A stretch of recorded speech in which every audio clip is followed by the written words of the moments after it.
Good evening. Welcome to the Herndon Town Council Public Session, May 9th, 2017. Good evening, everyone. Welcome to our council meeting. We're glad to see you here. I'll call the meeting to order. Please join us for the Pledge of Allegiance. I pledge allegiance to the flag of the United States of America and to the republic for which it stands, one nation, under God, indivisible, with liberty and justice for all. Thank you. First item, we have two sets of minutes for approval. I will ask for separate motions on each. Is there a motion to approve the April 18th work session minutes? So moved. Second. Discussion on the motion. All those in favor say aye. Aye. Aye. Those opposed? That motion carries. Is there a motion to approve the April 25th public hearing minutes? So moved. Second. Discussion on the motion. We were iffy on those. All those in favor say aye. Aye. Aye. Those opposed? That motion carries. We have two presentations this evening, and I'm going to ask for concurrence of council to switch the order quickly because one of our the people who is coming to accept the proclamation is in traffic and still trying to get here. Is that okay? So instead, we will start with the proclamation to recognize Public Works Week, and I will recognize Councilmember Olam to read the proclamation. Thank you, Madam Mayor. It is my pleasure to read a Town of Herndon proclamation recognizing Public Works Week, May 21st through May 27th, 2017. The Town of Herndon's Department of Public Works staff performs critical daily tasks involving water, sewer, street maintenance, and snow removal, solid waste and recycling management, stormwater right-of-way inspections, traffic engineering, building, grounds, vehicle and equipment maintenance, engineering and site plan review, and project management and building inspections. Together with the community, our dedicated public works staff host big truck days, community cleanup weeks, holiday decorations, leaf collection, and recycling events. The town's public works staff also provides key support during special events including the Herndon Festival, 4th of July celebration, Friday Night Live, Herndon Labor Day Festival.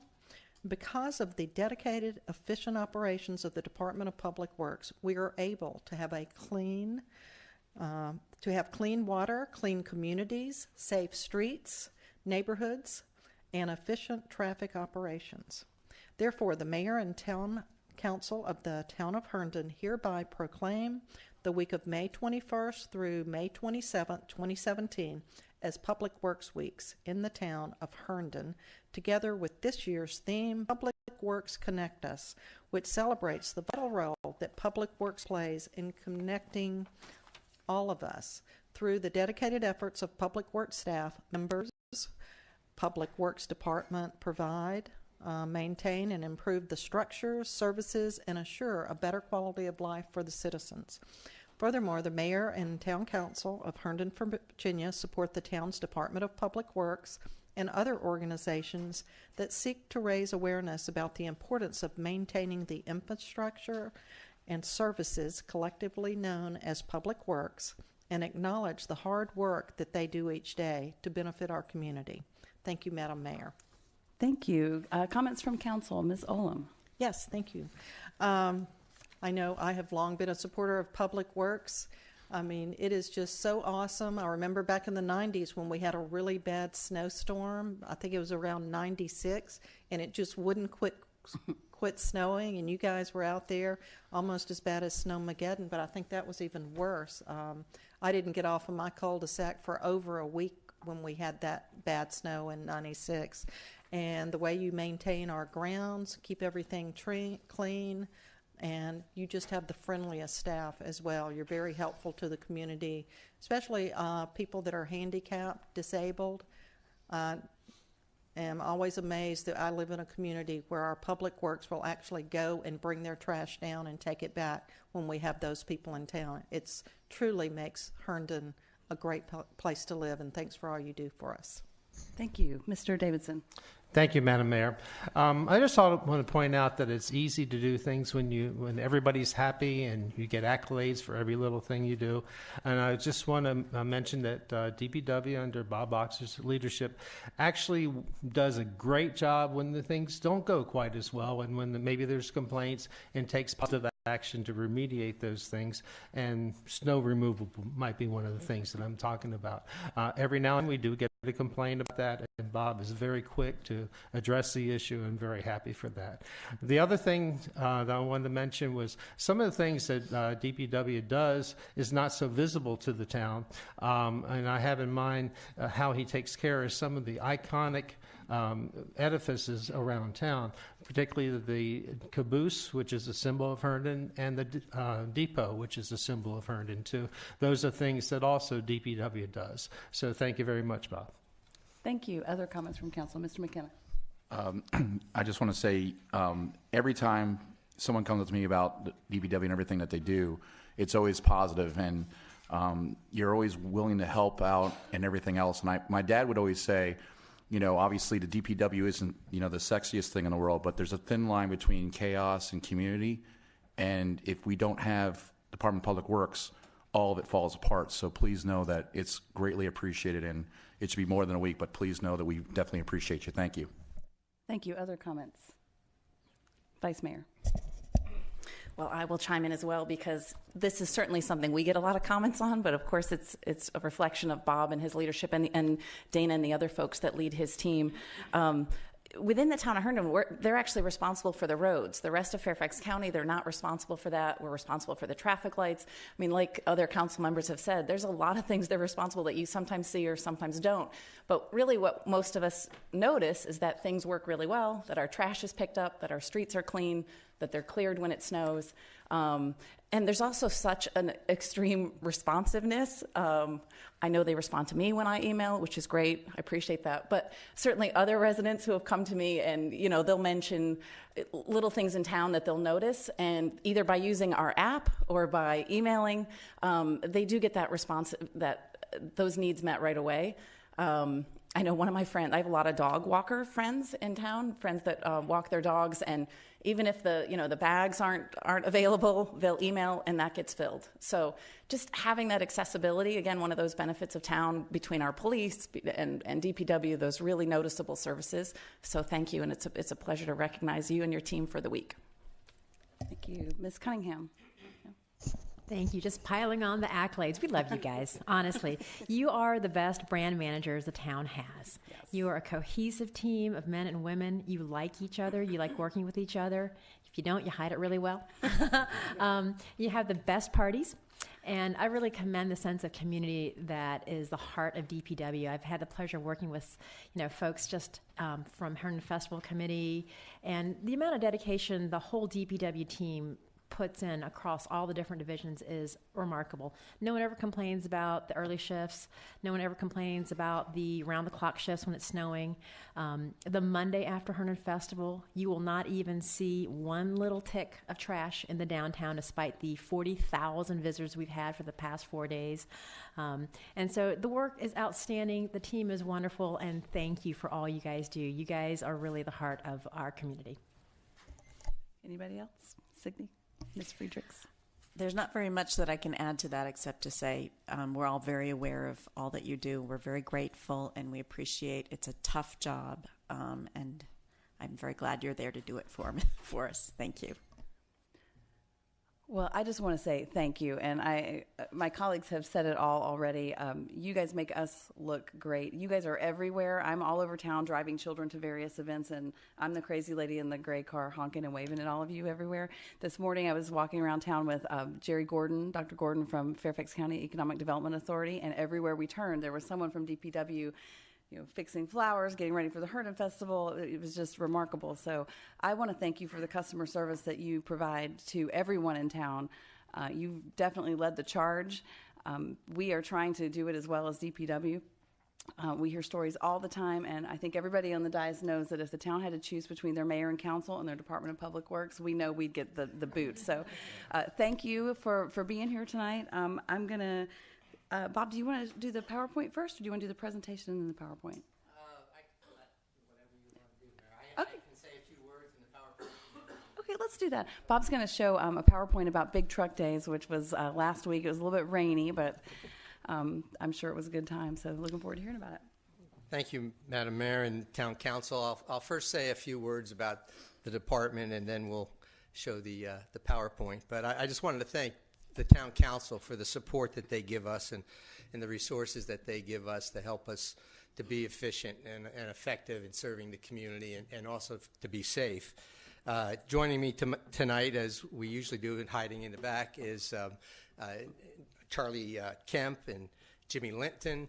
And I also wanted to especially recognize the streets crew who was responsible for the caboose project, which is kind of an interesting project for us. Dave Higgins is in the back there, and Bruce Quorum and C.J. Wilburn. It's not too often you can go home and tell the kids, well, today we pushed the caboose around and relayed some track in town. Not too many people in Northern Virginia can say that. We are a railroad town. That's right. But I'm very proud of the good work our Public Works crew and staff do every day. There's a lot of things I could say about them, but tonight I thought I would just tell you what other people say about them. We had our customer service awards today, and we emphasized some of the words that people say about them as to what they appreciate. And it started off with their professionalism and their knowledge of what they're doing. How they communicate with them, they educate them, they provide feedback, they explain the situation to us, they'll say. They're patient, they're extremely helpful. Anybody who works on emergency projects and on big events have to be team players, and we're part of that team, and the guys that take the lead, you never hear a bad word from them. The citizens tell us the pleasure to work with them. They're exceptionally nice, great attitude, significant contributions. And when I say the citizens, it's really, we get comments from both old-time citizens, people who have just moved into the town and aren't used to that sort of thing, and we hear from other departments. We hear from our sister agencies like the schools and the fire department, as well as other jurisdictions, and so it is really something that's special to us. Someone mentioned responsiveness, and one of my favorite ones is we got a letter from a citizen. I sent a message on Sunday evening requesting assistance. By daybreak the next morning, the crew was on my front lawn addressing the problem. That's pretty cool. And they tell us we go far above their expectations and the extra mile, and it makes me proud to work with these men and women in Public Works and to be a part of this. I feel like you do, that we work not only in the town and for the town, but with the town, with the community in what we do. And it's a great team amongst all of us. So we appreciate the support. Thanks. Thank you. I'll show you Bob, I meant to say in my comments, 2 years ago, or last year when we had the huge snowstorm that we all try to forget, 36 inches in 36 hours, a lot of the emails that we got about, where you guys weren't angry emails. They were, are they okay? They're always here by now. Yeah. So I think that's a testament to your work ethic in the group. And to Councilman Davidson's point, we do something about it. We didn't let it snow this year. Thank you. Good job. No problem. Good job. I'm in charge of the weather. Only when the weather's bad.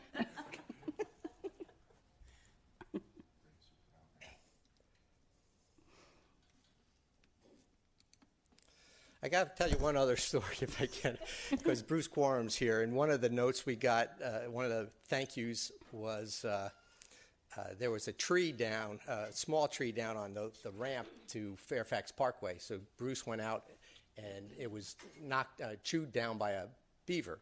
So Bruce drug it across the ramp in the direction the beaver wanted it to go. So I just want you to know, if you're building a project in Herndon, even if you're a beaver, we're there to help you get the project done. We did have a little bit of rain, but it didn't dampen the spirits of our big truck days this year. we had a pretty good turnout. We had over 1,000 children and their parents come out. And these are our typical Superman buckles up princess and her backhoe. It looks like she doesn't want to mess her hair with that helmet on. And this is always a scary thought, having on a Harley. A little bit of rain. You open the gate, you never know who's going to show up at these things, but we all are welcome. There's our former town manager. He is alive and well. Yeah, he's alive and well. And our Go Hornets plow, which is world-renowned. And then the sun came out, and we had some more activities. And as usual, the parents who came supported us with food that we collect each year and donate to Link. I just want to say one other thing.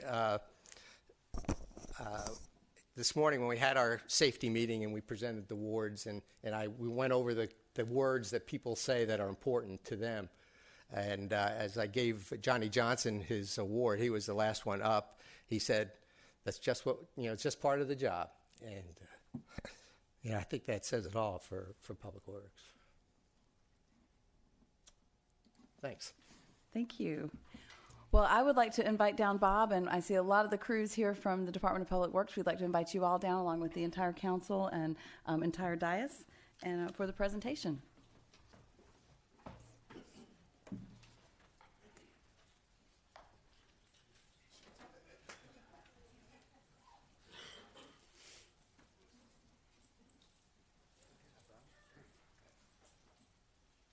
A couple other guys snuck in here.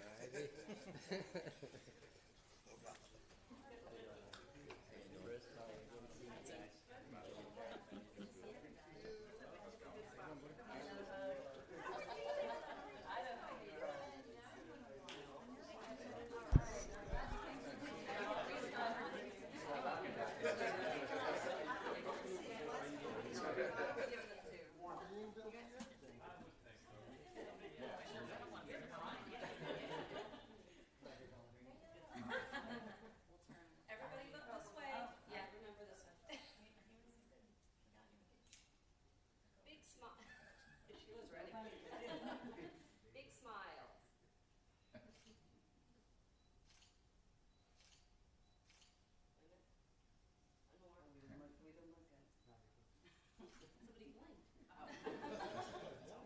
Thank you all so much.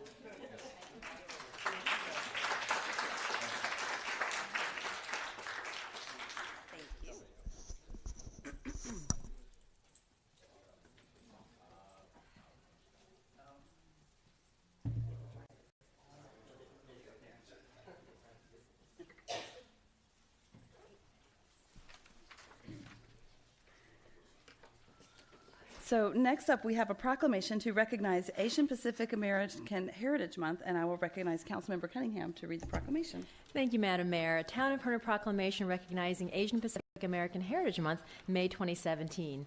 Asian Pacific Heritage Month celebrates the history, traditions, and culture of Asian and Pacific Islanders in the United States and honors the millions of Americans who trace their ancestry to Asia and the Pacific Islands, representing more than 30 nations.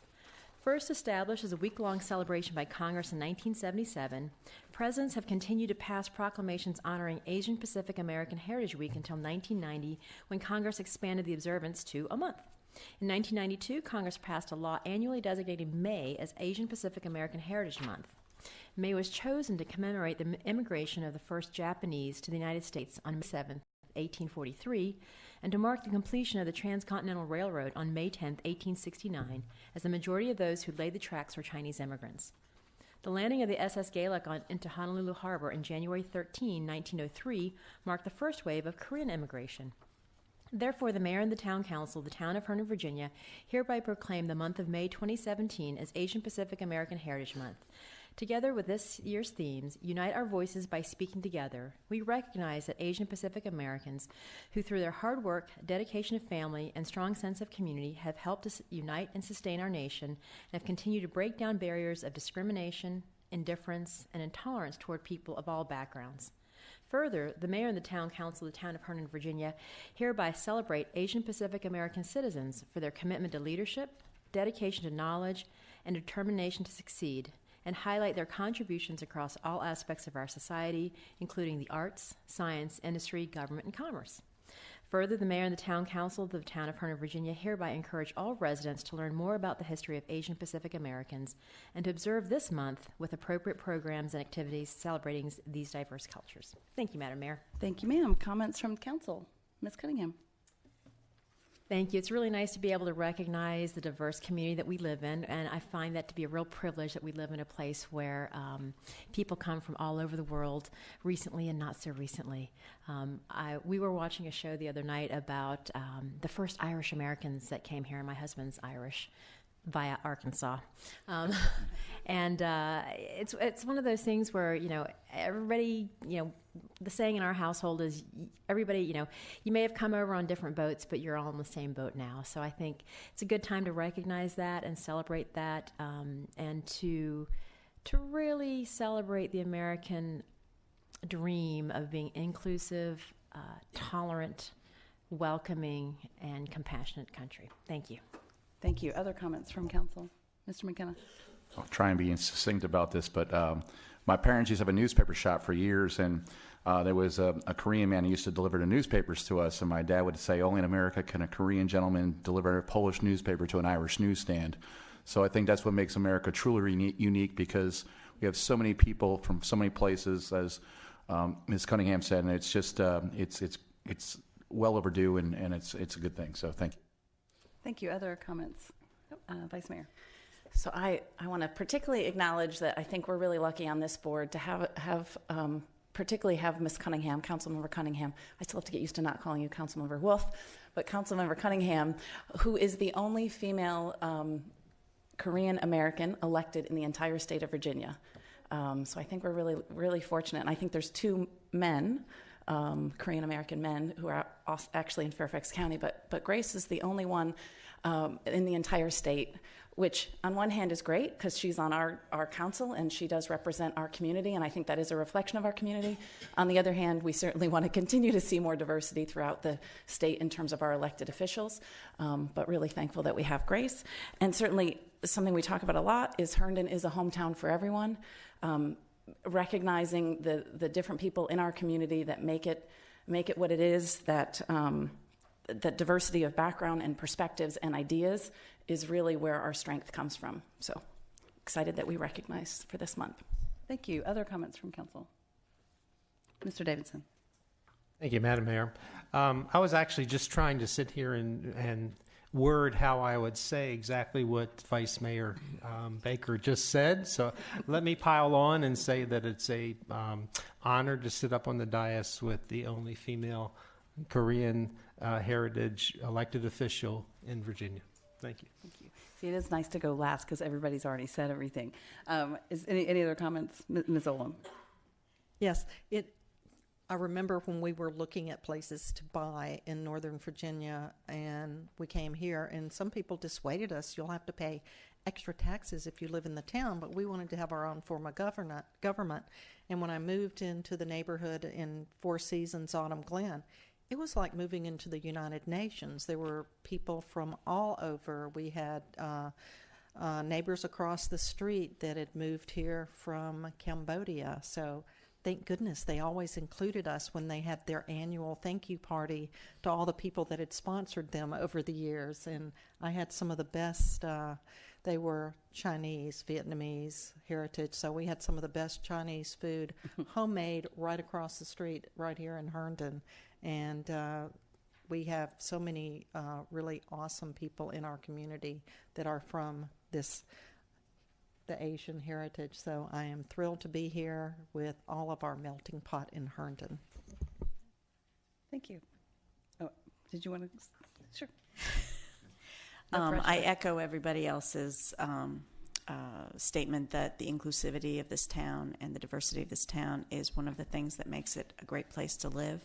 And I'm glad that we've taken this opportunity to celebrate our Asian and Pacific American residents and citizens. And I'm very grateful to be on the dais with Grace Wolf. Cunningham.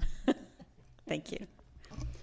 Well, thank you. I am very proud of our town and the inclusiveness that we have embraced and that we talk about all the time. I always say we're a small town with a worldview, and I am pleased this evening that a good friend of the town, Mr. Lin Huang, is here. And I also wanted to recognize a group in our country that is called Pivot. It's the Progressive Vietnamese American Organization that seeks to engage and empower Vietnamese Americans through civic engagement and leadership development. And there are many organizations like it that are active in our community and in Fairfax County. And so we're pleased to invite Lynn forward for the presentation, and we'd love to hear from you after we present you with the proclamation. So I'd like to invite everybody down to join us.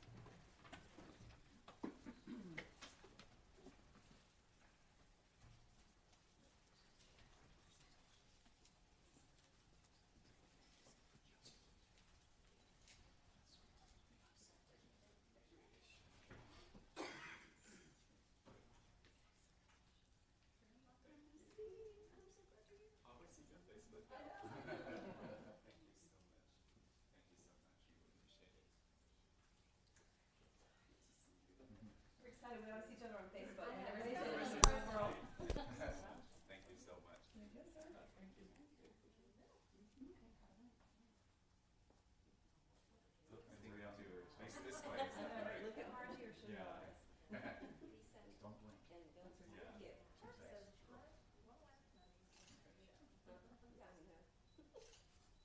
Can we do just one more? I realize that I have to bring this up as a story today for Matt's to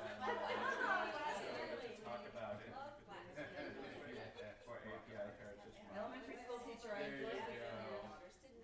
There you go.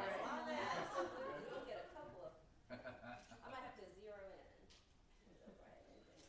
There we go. One more. Wonderful. Thank you so much. Appreciate it. That's so wonderful. Thank you. Thank you so much.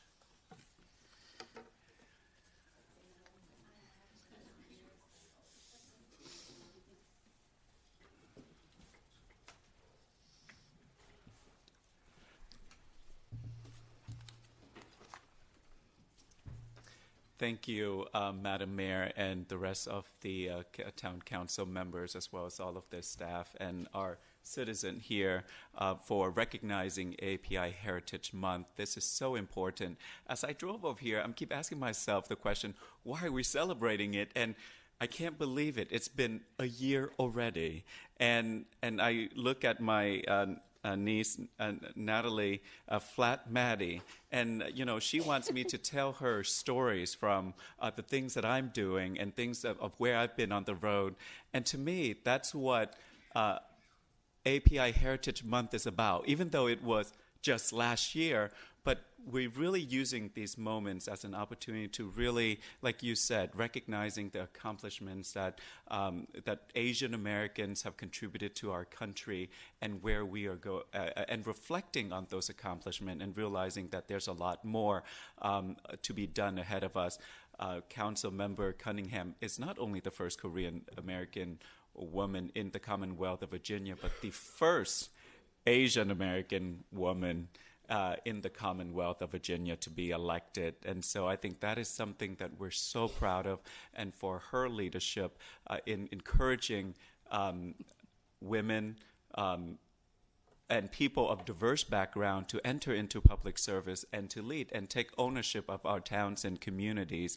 And to me, that's what API Heritage Month is about. And I'm so grateful that the city recognized the contribution of our API community and at the same time understanding that we still have a lot more work to do. For example, with recent attacks in our worship places and attacking of individuals, Asian American background, we realize that when these things happen to one community, it offends all of us. And that's why we need to reinforce the message of diversity and inclusion.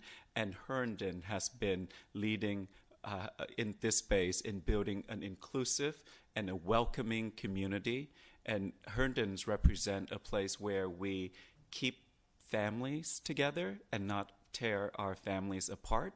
And more than that, we create economic opportunities to empower people from all backgrounds so that they can achieve the American dreams. And that's why not only Asian Americans celebrate AAPI month, but we all do, the entire town, the entire Commonwealth. And it's such a healthy part and a wonderful part of our democracy.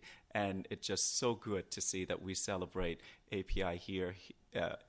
This is my first API Heritage celebration this month, and it starts with Herndon. So thank you for the wonderful example and your continued commitment to creating an inclusive and diverse place and the best place to live for families. So thank you so much. Thank you. Mr. Town Manager, do you have any comments for us this evening? I do, Madam Mayor. I'm very pleased to report that earlier this week we were notified by the Government Finance Officers Association that the town has been granted the award of Financial Reporting Achievement for our FY 2016 Comprehensive Annual Financial Report, or as we like to call it, our CAFR. The GFOA cited our high standards of financial reporting and that we create a spirit of full disclosure in that reporting. And I would let you know that you will look forward to a presentation formally here in front of you in the coming months. Thank you. Thank you very much. Mr. Davidson. Thank you, Madam Mayor. I just want to mention again that we're getting a tremendous response to the call for the Herndon Parkway Committee to be looking at interjurisdictional issues as far as transportation in the Herndon area or greater Herndon area is concerned. We hope to, later on this month, actually start selecting individuals to be on that committee and get that committee started. If you had submitted your application and you're wondering what the time frame is, please bear with us for a couple more weeks. Thank you. Thank you. There's still time to apply. Mr. McKenna. Just a couple things. I don't want to steal anyone's thunder, so I'll keep the Friday Night Live thing brief. It started. Sorry, Madam Vice Mayor. It started on Friday, and the gods were good to us in regards to the weather. The drainage was amazing. People were commenting it was very flip-flop friendly in regards to the rain. So it was awesome. It was a great time, and Jeff did a great job holding the crowds back. So I appreciate you doing that for us, Jeff. And then also between Friday Night Live and then I went to the Gold Cup on Saturday. There was so many people from Herndon coming up to me to talk to me about what was going on in town. And it was really exciting as far as just people being engaged and talking about what's going on. And it really made me feel good, and I ran out of business cards, so that's a good sign. And then Sunday, I was with Ms. Olam at the Fish Gala. It's for Friendly Instant Sympathetic Help. It's a group of people that works with people that are in short-term crisis, and it's actually something dear to me because there's a fish organization in my hometown, and my mother was one of the people who started it there. So it was something that I felt compelled to go, but it's an amazing organization. You can definitely check them on herndonrestandfish.org if you're looking to help out groups that help people in need. Thank you. Thank you. Ms. Cunningham. Thank you. Next week, I want to point out on Thursday, May 18th, will be our second third Thursday Arts Walk. So if you hadn't come through last month, it's going to be every third Thursday of the month, and it was a lot of fun. Mayor Lisa and I had a good time meeting the vendors and seeing the different venues. And on Friday, the 19th, if you haven't registered, go ahead and sign up for Bike to Work Day. First 16,000 residents gets free T-shirts. There is a wonderful pit stop right here on the W&O&D, right across from the Green Lizard. So I urge you to enjoy a little time on our trails and take a little slower route to work, or faster depending on how fast you bike, and Bike to Work on May 19th. Thank you. Ms. Friedrichs. I want to encourage those of you who are celebrating Mother's Day. There is a benefit for Arts Herndon on Saturday, this coming Saturday from 2 to 4 at the Crown Plaza. It's called An Artful Mother's Day, and it's a benefit to support our scholarship fund. We are giving away about $20,000. Actually, Arts Herndon is giving away about $20,000 worth of scholarship money this month, and in order to do that, we definitely need the support of the community. So next Saturday, tickets are $45. You can buy them online, and there will be auction items, music, speeches, and it should be a lot of fun. So I hope to see you all there. Thank you, Ms. Olam. Well, as I was perusing the post last week, one of my favorite parts of the post is the kids' post. And they had something really neat. They were talking about bees. So if you have any interest in bees, or if you have a phobia, the article was about why bees sting. And it basically says it's you. Be careful about what you wear. Don't walk around. If you're a person that loves super sweet things, don't get it gooked all over you, because they're going to come check you out because they like the smell of sugar. So anyway, another great article on the kids page, one of my favorites. Okay, Vice Mayor. I will pile on about Friday Night Live just to say it was awesome, yes.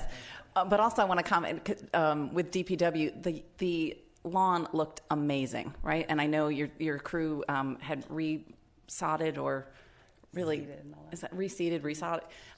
It looked amazing. So, and it held up really well, as you said, and it was still important. looks amazing. Yes, which is just a treat, and hopefully it'll still look that way after August. And I also want to particularly just thank again Joe Plummer. So Joe, who's a new Herndon resident, but so he hosted the 3rd annual TEDx Herndon last weekend at the Herndon Middle School. The theme was difficult conversations. I mean, this is really these are events that happen all over the world. And Joe decided to have one here. That was the 3rd one, and by all means, 3rd time's a charm, because he did an amazing job.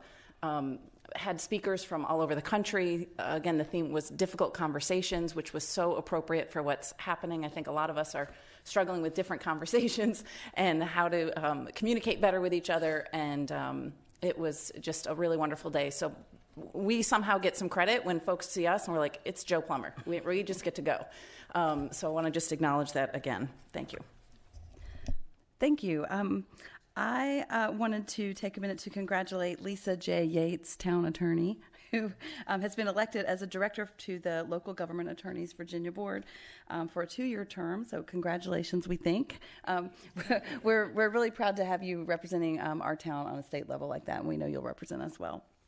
Also, because I went last, everything I was going to say I had to cross out because it already got said. So I'm going to throw out a shout out to the Herndon Police annual report was released last week. It's on our website. Take a minute to look at it. It's not what you're expecting. There are some statistics in here about crime and trends and things that are happening, but it really tells the story about our police officers here in town, how they interact with the community, their community policing, and like really what they do that I think sets us apart from a lot of other places. It's one of the real gems of our community. So it is available on our town website, herndon-va.gov. What's that? There is a youth police academy, and there's information on that. You have to be. It's for kids aged 14 through 17. So I'm excited. Zachary will be old enough to go next year. But it's an opportunity for the youth. It's free. It's a week long, I believe. Learning all about the different aspects of the Herndon Police Department. So check that out too. It's on herndonva.gov. Thank you for reminding me of that. The next portion of the agenda is the portion where anyone can come forward and speak on any item that is not a public hearing item. Tia, if you're watching at home, this is when you would come down and give your comments to us. We have a neighbor who is in 6th grade who's been writing to the council a lot, and she's very interested in coming and speaking to the council. So she might be watching to see how this goes. This is the opportunity to come forward and speak on any item that's not a public hearing. You have up to 3 minutes to state your name and address for the record and tell us what you'd like us to know. The green light comes on, and when the red light comes on, please try to wrap up. This is also an opportunity to speak on any item that is listed as a consent agenda. So if you're here about the green lizard piece or the CIP, that will be in the next portion. So is there anyone that would like to come forward? Ms. Glakus.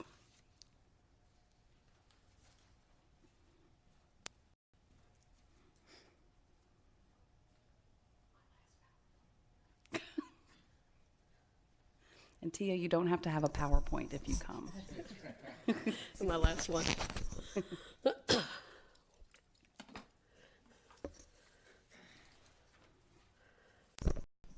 Good evening, Madam Mayor and Town Council members. I'm Barbara Glakus, 935 Barton Oaks Place. I'm here tonight to speak in support of preserving and not demolishing the historic Carroll Cabin in Runnymede Park. I've already spoken to you about the historic, educational, and architectural value of this unique 1909 era cabin. Tonight, I want to speak to you about vision. Much like when we buy a mid-20th century home that has a 1973-ish looking kitchen, we don't necessarily think about what that kitchen looks like now. We envision what it will look like when we renovate it. We talk about the gems that we cherish in our town. These gems make Herndon unique and special. Here's what our depot looked like in the late 1960s when it was abandoned. Some wanted to demolish it to make way for more parking, but others had a vision for that old depot. By just one vote on the town council, one vote, the depot was saved from demolition. And then the town, the Historical Society, and many town residents collaborated to bring the depot back to life. Because of that vision, the depot is now a museum and an important symbol and landmark of Herndon. Here's what the caboose looked like in the 1980s. It was a haggard-looking 1948 Norfolk and Western caboose from Ohio. The Historical Society obtained the caboose and arranged for it to be brought to Herndon. The town, the Historical Society, and many other local entities worked together to have it transported here and to install it on its newly built pad, which was just renovated about a week ago. Then it was painted and renovated inside and out to make it the beautiful caboose that we have today. It was because of that vision that we have another Herndon landmark, as well as an interesting and fun, passive, and sometimes active tourist site. Here's what the old turn-of-the-century gas house looked like before it was renovated.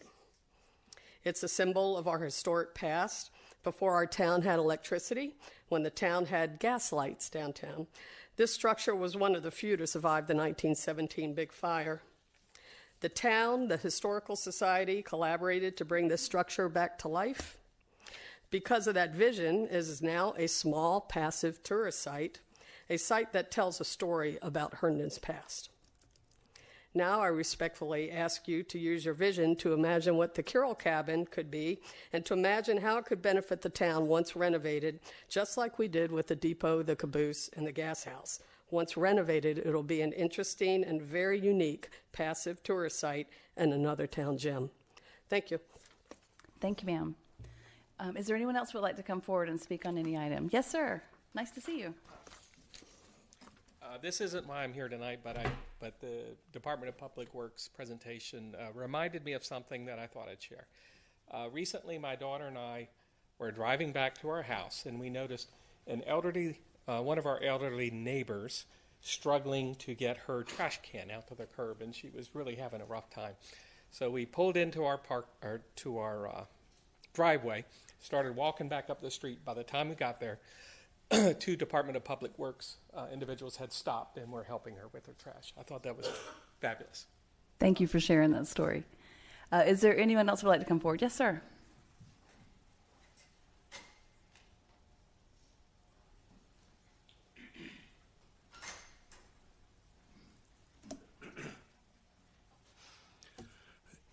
Madam Mayor, Town Council, Jay Hadlock, 515 Alabama Drive, Herndon.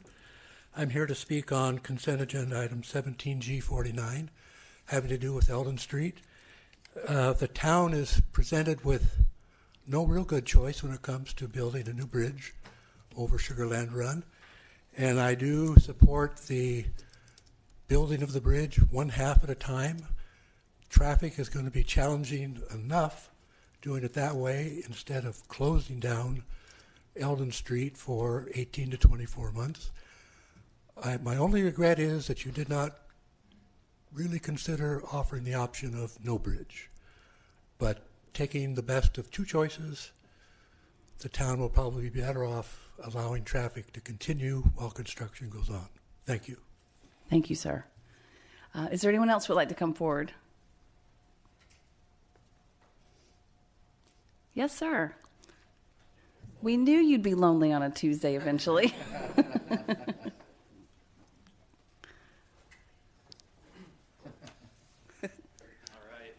Uh-oh. 3 minutes, Stevie. 3 minutes. Good evening, Madam Mayor and the Herndon Town Council. My name is Stephen Mitchell. I live at 811 Eldon Street. That is E-L-D-E-N Street, Herndon, Virginia. I'm here tonight with, this is not a criticism, it's just a suggestion to DPW about the trash cans being, the trash being collected on Eldon Street. It's collected on Tuesday on the north side of Eldon, on Thursday on the south side of Eldon, but we all get our recycling picked up on Wednesday. So I was just wondering if we could take a quick look to see if we could reduce the amount of trash cans on our sidewalks. We don't have the courtesy of that little green piece of grass. You had a really cool name for it one time. Yes, ma'am. So all things considered, if we could look at that, that'd be awesome. Additionally, you're right. I missed you guys. So, also, Mr. McKenna already told me he's free Saturday, June 10th, 8 to 10 p.m., Patagonia store in Washington, D.C. They are having something called the Ripple. It is the Art Affecting Oceans. This is a group. It's a Surfrider Foundation. Annually speaking, they pick out about 10,000 pounds of trash out of the Anacostia River and Potomac River. It's a great cause. It's arts. It's environment. It really sounds like the Herndon town to me. So all things considered, if you guys have any interest, please feel free to reach out to me. My email address is mitchsl22@gmail.com. Again, that's mitchsl22. That goes for anyone listening, anyone in the audience. It's $35 for a ticket. It does happen to be an open bar. Beer and wine. There's also live music offered by a gentleman named Willem Dickey. That is, he plays at O'Sullivan's actually often. He's wonderful, great person. All things considered, it's a heck of an event. It's their main fundraising event to be able to have supplies to help pick up trash and help keep the waters clean. At the end of the day, it's the least we can do. So it's close to my heart. It's one of the things I'm doing on the side now since I have a little more free time. So again, thank you guys for your time. Thank you for your service, and have a great night. Thanks for coming. Is there anyone else who would like to come forward? Okay, thank you very much. That does bring us to our public hearings. The first one is Resolution 17G45 to consider the town manager's recommended 2019 through 23 portion of the fiscal year 2018 through 23 CIP. Comments received from the public on this item have been entered into the record, including comments received on the Carroll Cabin, and we have staff from Community Development here to walk us through it. Hi, Dana. Mr. Heiberg. Thank you, Madam Mayor. I'll get the presentation started here.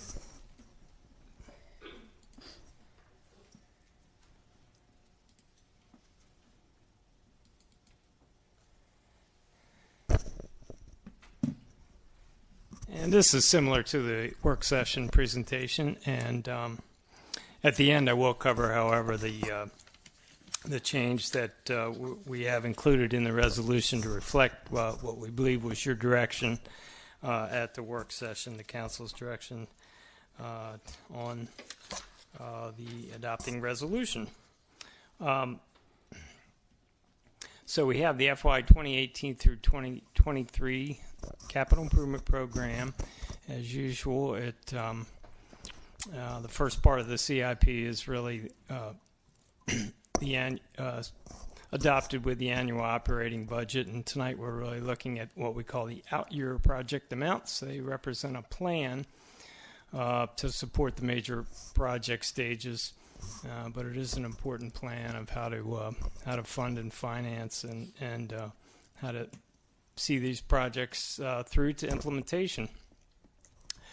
The Planning Commission recommended the program to the town manager on February 6th, 2017, and that is per Virginia Code. The Planning Commission recommendations on capital improvement programs may go to the town manager.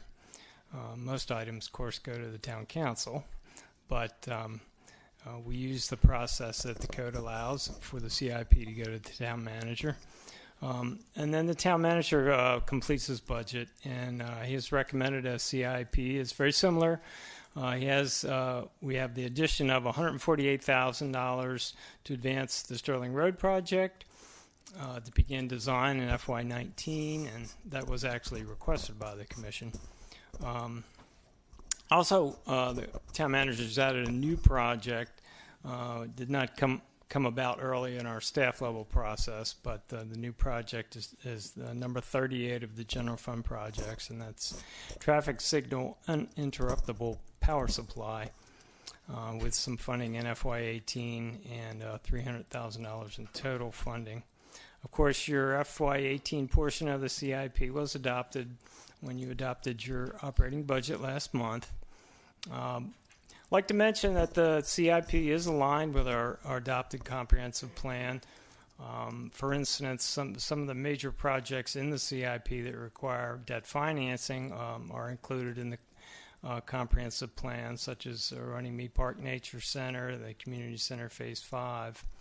We also have other major infrastructure projects that are necessary to support redevelopment per the comprehensive plan. So we've included those items in the CIP, as we have done in at least the last couple of years. We also have significant transportation projects, and they are included in the comprehensive plan. They're also included in regional plans and programs, such as the Northern Virginia Transportation Authority, and they're supported by county, regional, state, and federal grants to a great extent. We do have 50 projects, 38 general fund projects, 12 enterprise fund projects. Most of them are ongoing from the CIP that the council adopted last year at this time. New projects, we do have the last three basically on the general fund list. The general fund project list. Number 36 is stream restoration. That's funded by Fairfax County Stormwater tax. We have number 37, downtown redevelopment with parking and arts center. And then 38, I had mentioned, was the traffic signal power supply project. Keep those signals running when the power goes out. Just a quick note on a couple of projects that you no longer will see in the FY18 through 23 CIP. You've seen them in past years if you were watching, but they've gone. They're fully funded. They've either already been implemented or they are fully funded and sort of in the stages of ready to be about to be implemented. We have Park Avenue from Van Buren to Drainsville Road. We have a project in the Water and Sewer Fund that is actually not appearing. The scope's been incorporated within other projects. And then in the Downtown Parking Fund, a little movement there with the Station Street parking garage that we had carried for several years. That's been removed from the Downtown Parking Fund, but of course, as I just mentioned, we do have the new general fund project, number 37, which is the Downtown Redevelopment Parking and Arts Center. Always good to know where the sources of the funding for the projects are, and as usual, we have several sources that we're drawing on. And the total for general fund projects for FY 2018 is $4,971,000. You can look at this graph to sort of demonstrate and compare the general quantities from the various funding sources, and but this graph mixes up everything. So it's both enterprise funds and general fund projects. So, for instance, you see the red at the bottom, the grant funding is, I believe it's $31,603,000, really the largest single funding source at the bottom there, and then stepping down into the variety of funding sources that you see. General obligation bond funds proposed at $10.2 million in the middle there, for instance, and then some of our smaller funding sources.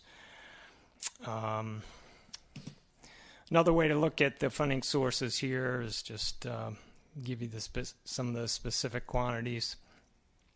To the left of that vertical line are all the general fund projects, and then to the right of the vertical line are all the enterprise fund projects, and that just gives you some idea of these important funding sources that we make use of to put this package, this program together. if we express the sources in percentages of the total funding, just looking at the 38 general fund projects, not looking at the enterprise funds, but just general fund, 14.7% is from recurring general fund revenues. Over 57% is from grants. Profits is a small percentage. And then below the line, above the line would be sort of pay as you go. And below the line would be financing or debt taking on. So general obligation bonds, 18.6% of the total. Capital leases, about 6.6% of the total. So general obligation bonds, a little longer term. Capital leases, a little bit more towards the short term. Bonding capacity is always a topic of interest and important to where we're going and how we're going to sort of manage and use the capacity that may be available. And I would focus your attention on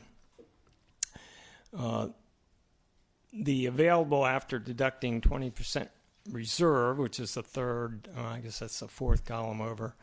And so this this slide basically gives you the debt capacity that the town has, the outstanding indebtedness that we have, and then sort of the availability that we have to finance going forward. So when you look at what I had mentioned previously, which is in the total 6-year CIP that's proposed, $10.25 million in general obligation bond funding. So you compare that, for instance, if you look at the column with available after deducting 20% reserve, by the time you get out to FY22, there's $21.2 million.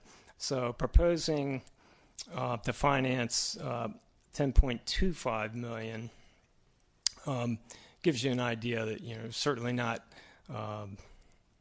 it's roughly 50% of the debt capacity that would be used there. So I would consider it a conservative approach. Grant funding supports, I think I'd mentioned $31 million, over 57% of general fund project cost. General fund supporting over $8 million. Now that does include the amounts in the estimated reserves column if anyone's punching their calculator there. And I'd mentioned the general obligation funding, specifically that's for downtown utility relocation, which is actually in the reserves column. The community center phase 5 is in FY19. Well, that's the way it's in the proposed program that's before you. But again, as I mentioned, the resolution before you would change that timing if you, depending on your preference tonight. And then Runnymede Park Nature Center is FY21 with a total of $10.25 million. Getting to water and sewer, some really major infrastructure commitments, of course, as we've seen in the past in previously adopted CIPs, a little bit more clarity and a little bit more refinement, but really similar numbers overall to last year. Operating revenues and availability fees is supporting $11.6 million. Revenue bonds supporting $23.1 million. We do have a Fairfax County portion of that sewer main relining project, so that's supporting over $1 million on that. And then the water capacity purchase financed by Fairfax Water is a total purchase of over $10 million.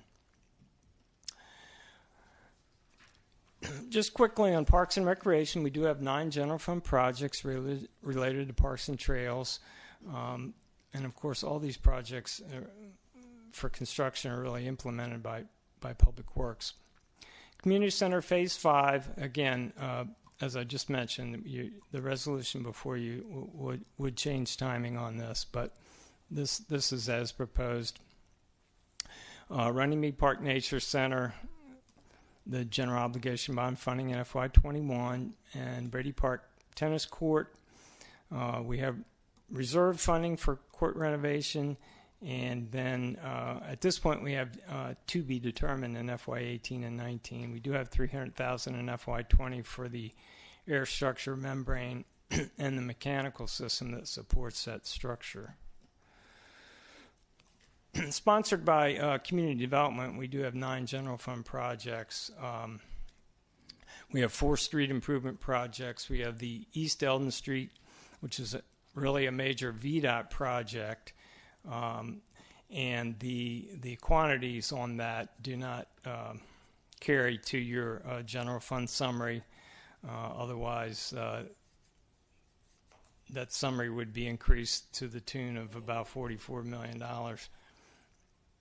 We do have 3 projects related to pedestrian bicycle improvement projects or programs. And we have the wayfinding signs, significant project for the town. Public Works is directly sponsoring 17 general fund projects and many of the street and intersection improvements. As is typical, they have a large vehicle replacement program, a storm drainage program, buildings major maintenance, major road repaving, downtown utilities, and the relatively new projects, town support facilities. For IT, for information technology, we do have 2 CFP projects. The reserves from FY17 are going to address network security items, and the reserves also fund procurement of an emergency power supply for the data center at the Herndon Municipal Center. And the police project is really not different from last year. It's project number 35. It's the encrypted secure technology to be compatible with Fairfax County. And the county is actually funding a significant portion of this project, but the town's funding share, same timing, same funding as in previous CIPs at $841,000. As far as some enterprise fund projects, we do have 2 golf course projects, the Herndon Centennial Clubhouse Expansion Phase 3 project, undergoing design now during FY17 with reserves. Construction is still TBD, as I understand it. That's coming forward for your consideration fairly soon. I think the town manager is nodding. No. Anyway, this coming FY, I understand there's. I may stand corrected on that. The construction of the clubhouse expansion needs to wait until they retire the debt from the facilities maintenance expansion. So that was in FY21 timeframe. That creates the capacity for them to pay the bond that they would have to incur to do this job. And then we also have some golf course master plan improvements in FY21 and 22.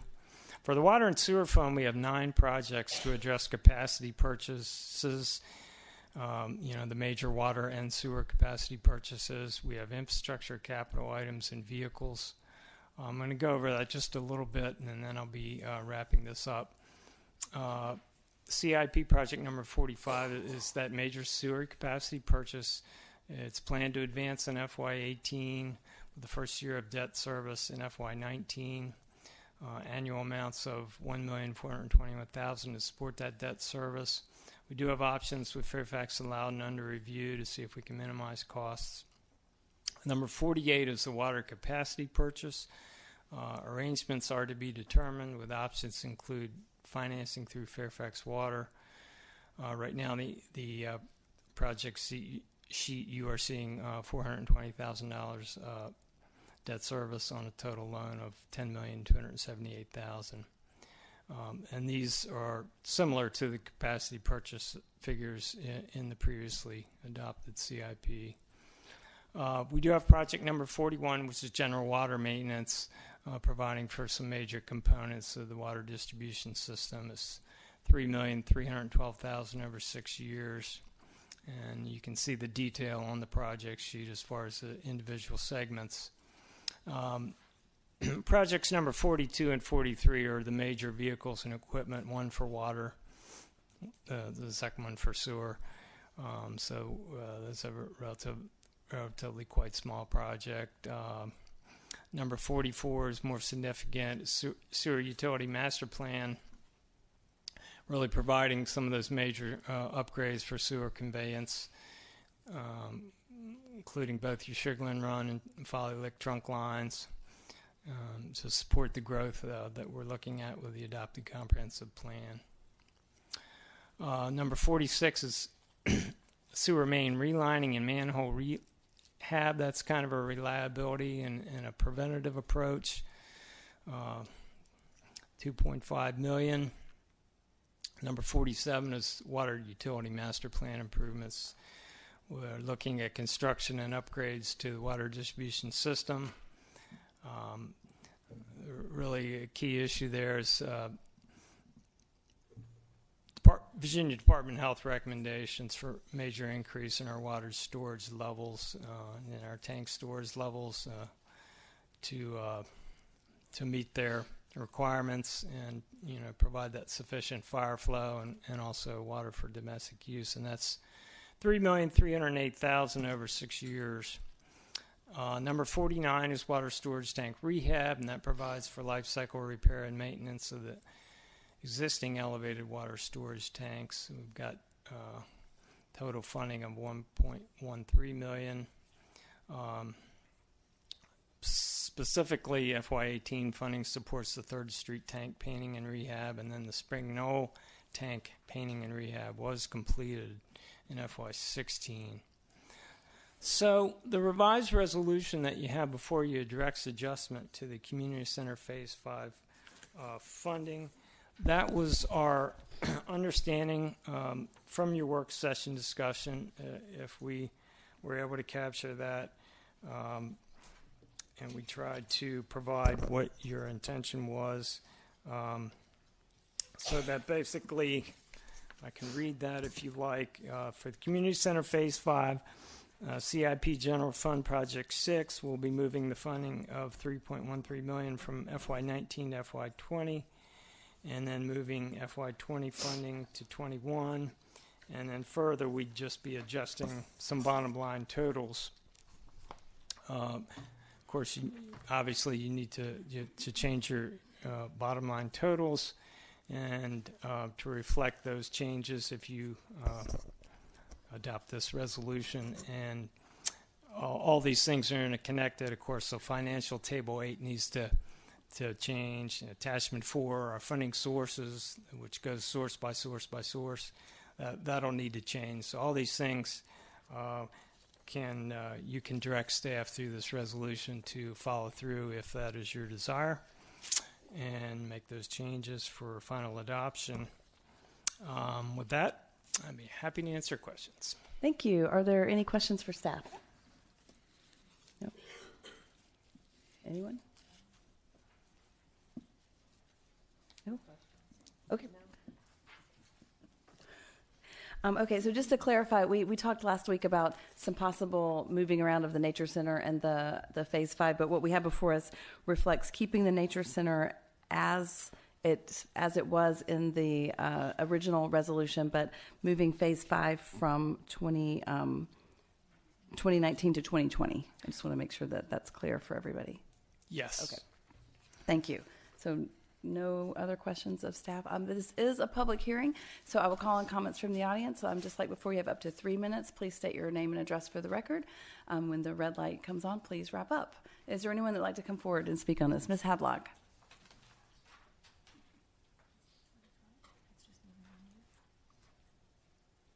Yes.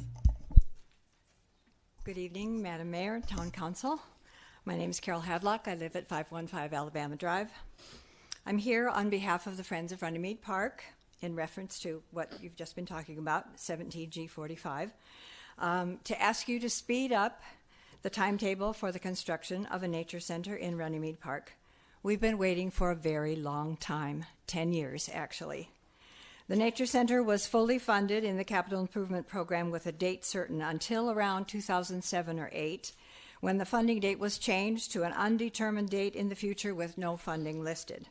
Now here we are, 10 years later, Phase 5 of the Community Center coming up, and Nature Center hasn't even reached Phase 1 yet. just so you don't think I'm that annoying lady who keeps coming and asking you to build the nature center so that I can enjoy it before I get too old. There are also a number of other people here tonight who feel the way I do about this, and they just don't bug you about it. They're not annoying like I am. If it's okay with you, rather than ask them to come up and take your time, each of them saying the same thing over and over and over, is it okay with you if I just ask them to stand up and show that they are in support of my feelings, so that we all feel like we'd like the nature center built sooner rather than later? Certainly. Okay?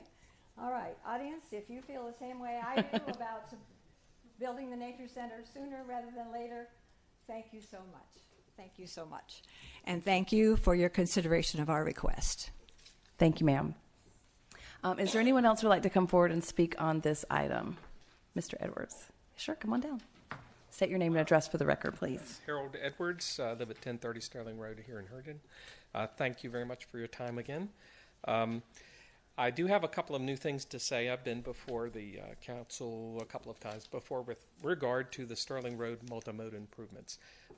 There's a lot of great and exciting things happening with the town of Herndon Center core. With the development that's ongoing, and also I see that once it reaches a critical mass, I think there'll be continued pressure for development at that town core. So growth of opportunity to do things within the town core.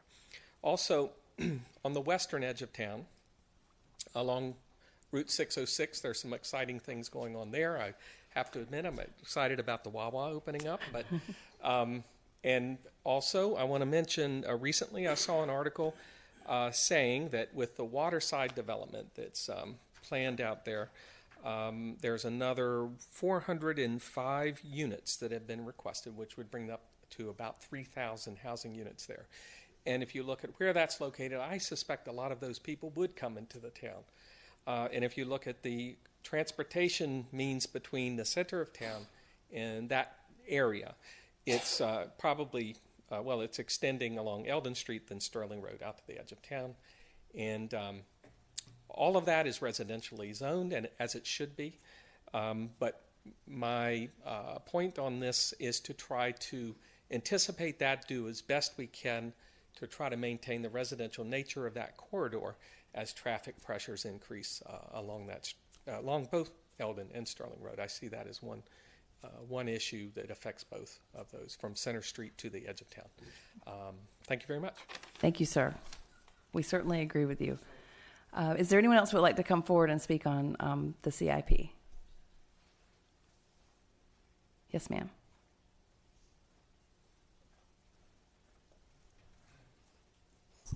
Barbara Blake, it's 935 Barton Oaks Place. I'm going to go ahead and speak instead of just standing. I also support moving the Nature Center up in the CIP's schedule.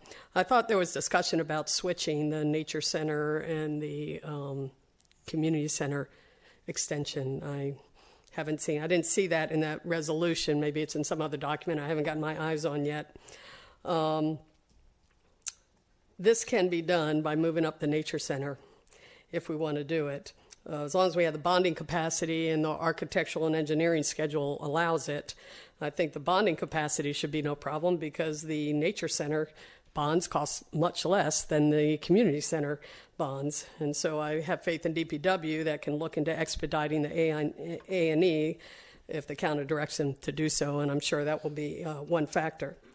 There's no immediate need for the community center extension to be completed. However, there's no better definition of the phrase "kick the can down the road" than the Herndon Nature Center. As Carol mentioned, I think it's actually been longer than 10 years that this project has been on and off the CIP. Keep in mind the Nature Center can be revenue producing by renting out space for classes and other functions in the Nature Center. I've always considered the Nature Center essentially a satellite location of the Herndon Community Center, kind of like phase 6 of the community center.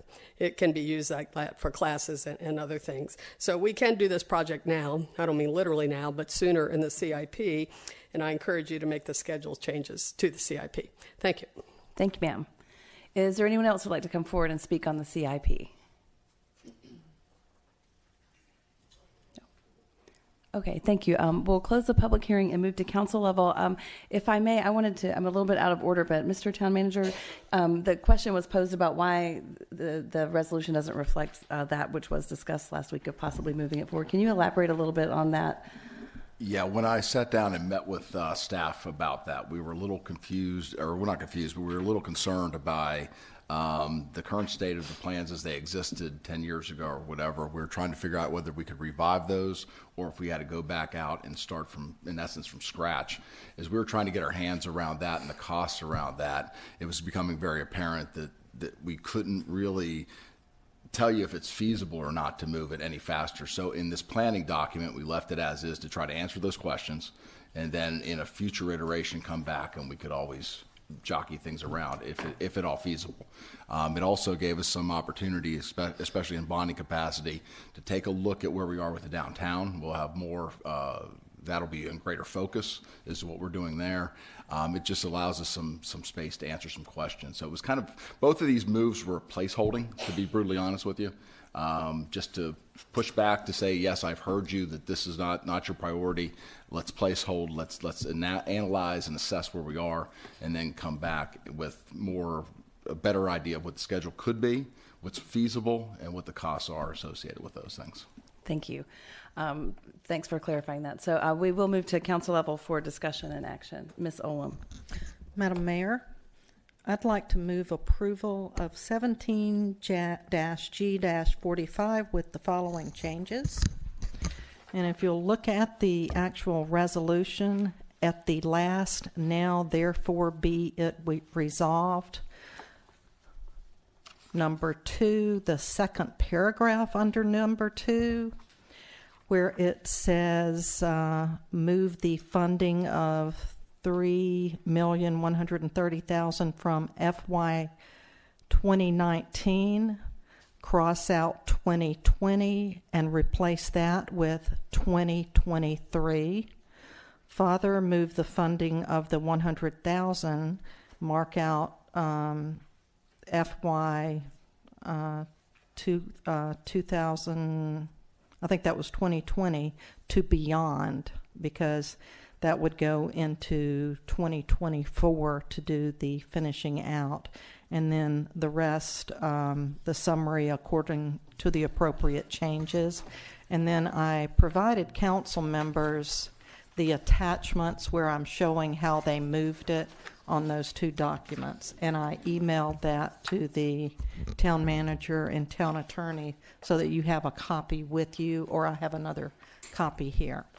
So basically, I understand why, or that's my motion, and then I have comments later. Okay, so there is a motion on the floor made by Councilmember Olam to approve the resolution with the following change, which is in the now therefore it be resolved number 2, striking where it says the funding of $3.1 million from fiscal year 2019 to 2020, striking 2020, changing that to 2023, and in the next sentence further move the 20 or the FY 2020. The FY 21. Yes, 2021. I'm sorry. To moving that into the beyond column, which would mean it's the beyond the scope of this 5-year CIP. I'll second the motion for the amendment for discussion. Okay, so we have a motion on the floor made by Councilmember Olam, seconded by Councilmember McKenna. Discussion on the motion, Ms. Olam. Yes.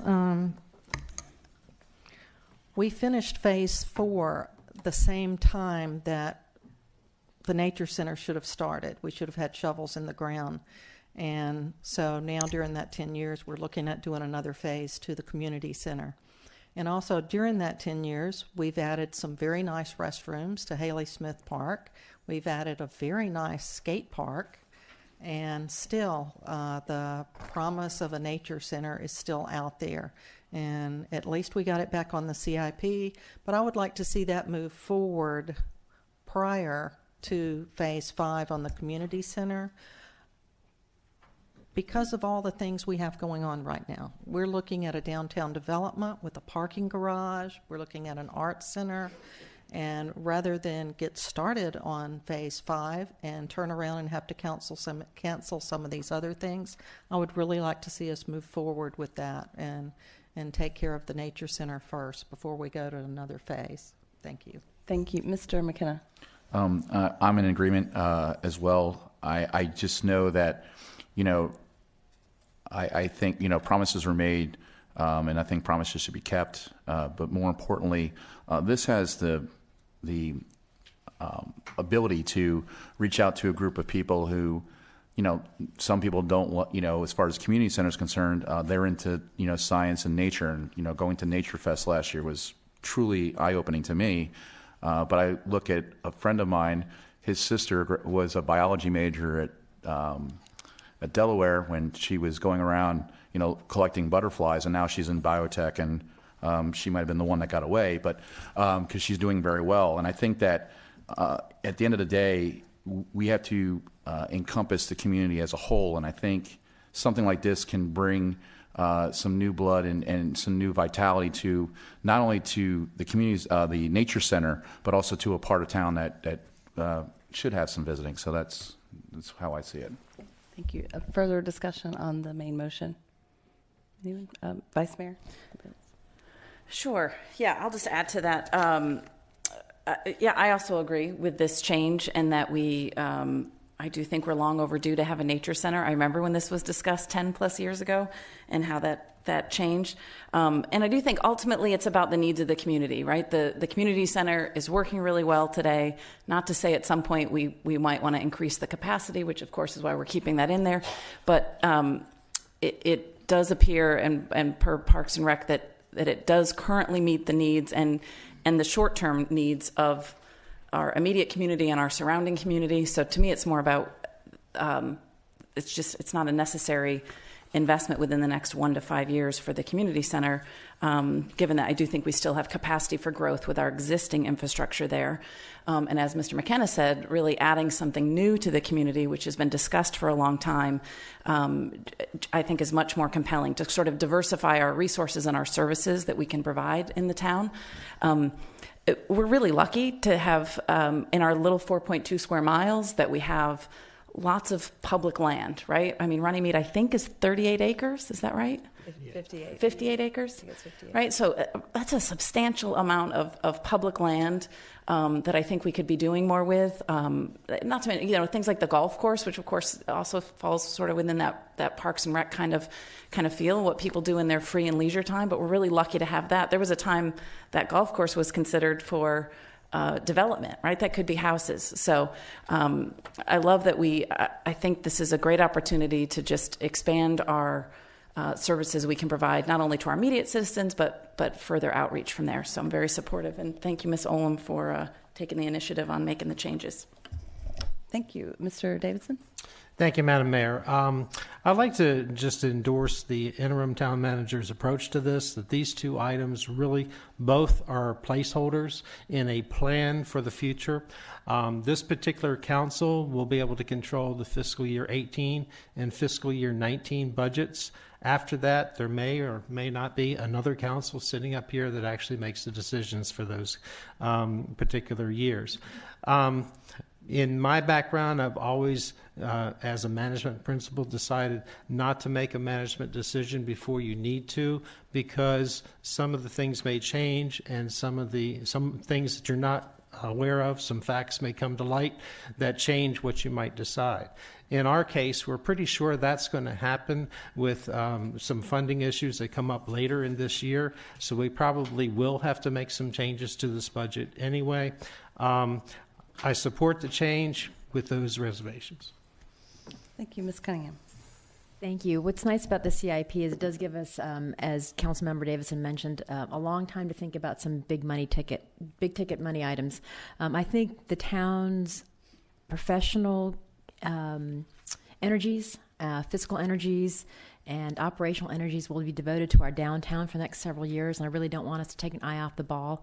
That's going to involve an extraordinary amount of everyone's time and energy and a lot of patience as we move dirt and close streets and build buildings and art centers. So enabling us to do that well will give us the confidence and, quite frankly, the financial leverage to attract the ability to do the out projects such as the Nature Center and Phase 5 of the Community Center. So I look forward to seeing the next 2 or 3 years devoted to the downtown and shortly thereafter to the metro, and then being able to turn our attention to some of the other amenities that we look forward to sharing. Thank you. Any other comments? You don't have no peer pressure. Go ahead. Pursuant to what Councilmember Wolf Cunningham mentioned, having too many things going on right in the downtown at the same time is a disservice to many of our citizens. And the fact that Runnymede Park is on the other end of, frankly, a very small town, but still, it's on the other end of town, makes it a more promising project for that time period than also having the community center be under construction at the same time. So I support this as well. Thank you. I'll just briefly say that I support the approach that we're taking here. It's not to say that I'm not supportive of expanding the community center, because I certainly think that amenity is going to be needed. But I do support the idea of giving us a little breathing room budget-wise. This is a planning document. This will give us a little bit of time to make sure that we're doing it right, because what we want is when we have a nature center, we want it to be successful and well thought out and well planned and ready to operate. So I appreciate this. And of course, it's a fluid document that can change at any time. We revisit it every year. So this time next year, I think we'll have a much clearer picture of a lot of things, and we'll know exactly how we can move forward best. So I appreciate all the comments this evening. So the motion on the floor is made by Councilmember Olam, seconded by Councilmember McKenna, which is simply changing the Phase 5 moving to 2023 and the subsequent funding to beyond. And with that, I will call the question on the motion. All those in favor say aye. Aye. Aye. Those opposed? That motion carries. And we have one more public hearing, which is Ordinance 17009 to authorize cafe sidewalk seating for the Green Lizard Cycling Shop. Comments have been received on this item. They've been entered into the record. And I believe I'm going to recognize the town attorney for this item. Thank you, Mayor. Yes, ma'am. This is an ordinance to authorize the temporary encroachment of some cafe sidewalk seating into the Lynn Street public access easement, which is located directly adjacent to 718 Lynn, aka Green Lizard Cycling. The owners of Green Lizard Cycling actually applied to the town community development department to consider placing some cafe seating in the sidewalk area there in front of their business. They are actually leasing from the property owners, which are the Nachman brothers. That building fronts also that same area. The actual area that we are talking about today is a public access easement because it is actually owned in fee by the Nachman brothers. The town has an easement over it for our sidewalk. The town has a outdoor seating or cafe seating guidelines in the zoning ordinance. We do allow upon an application and approval, outdoor seating if the owner of the property grants permission and the individual otherwise meets the requirements. But in this case, the owner is the owner of the public access easement is the town.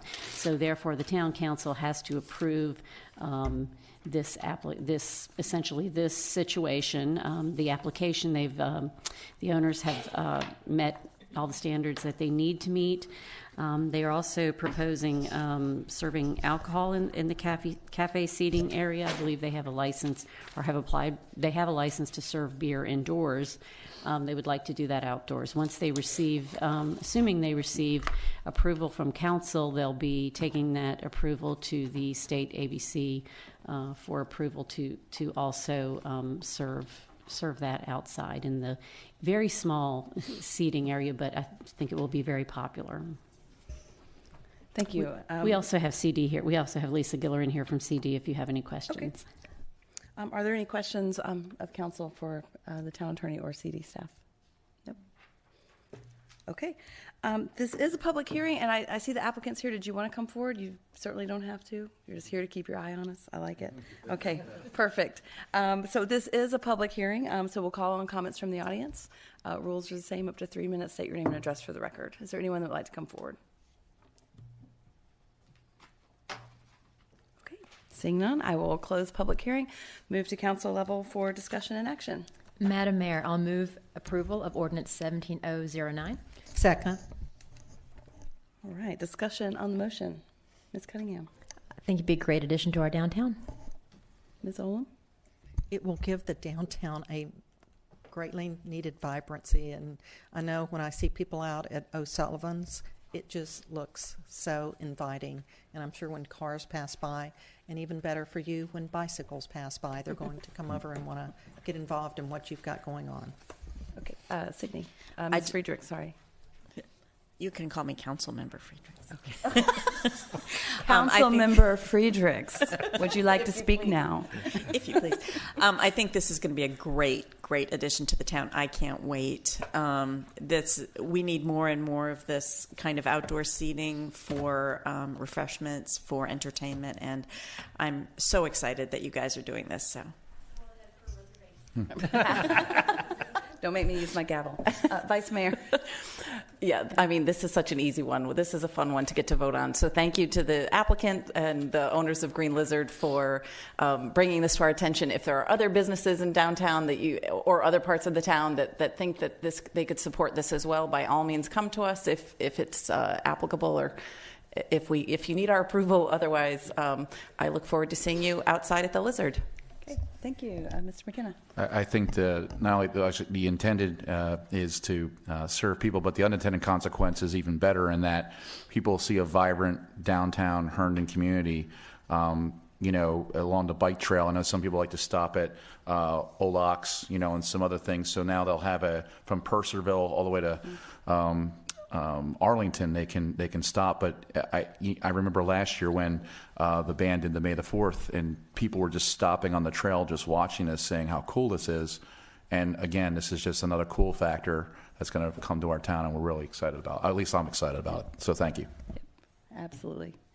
So, we're thrilled. If there's anybody out there that's worried about this, I think when they say open late, they close at 7 p.m., so this is not going to be a wild and crazy, but 6 p.m. They're even more boring than we thought. We're super excited about this. It's on the trail. They've got craft beer, and now we just got to get the ABC to speed up their process, so let's get it done. So if there's no further discussion, all those in favor say aye. Aye. Aye. Those opposed, that motion, of course, carries. Is there a motion to approve the consent agenda?